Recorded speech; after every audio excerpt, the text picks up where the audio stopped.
some people say, and it is true, we need to have more equity in terms of access to schools. But what we found in our infrastructure work is that if you don't have clean sanitation facilities, if you don't have toilets, and many schools don't have toilets in the poor areas of the world, girls, when they're having their period, will not go to school.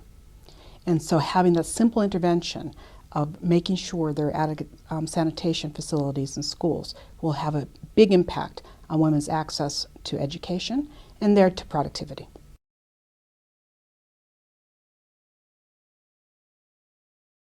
Recently, the woman that really sticks out in my mind is not a famous woman.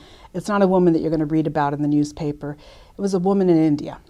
We went to go visit a microfinance project. And she had used microfinance in the first instance to improve the lot of her family, to basically get some income for the family, to help send her children to school, to help others in her village really raise their incomes. But she didn't stop there. She banded together with other women in the area, and they put in place, like small entrepreneurs, a clean water facility.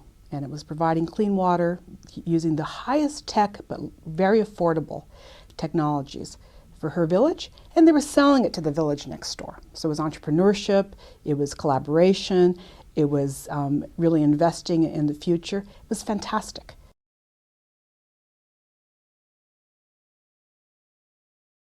I think you have to take two tacks. One is to look at the special vulnerabilities that women face, whether that is lack of access to schools, lack of access to reproductive health services and the like. And those are very discrete, important activities that can be done at the country level. I think government has a role to play. I think communities have a role to play, as does the private sector. But I also think that we need to start thinking about women as assets. We know that when women have voice and participation, and that often comes from being in the workplace, that outcomes are better, that societies make better choices. So think about it both in terms of women, in terms of their assets, as well as how do you bring them forward, how do you try to close the gaps on areas where they are particularly vulnerable.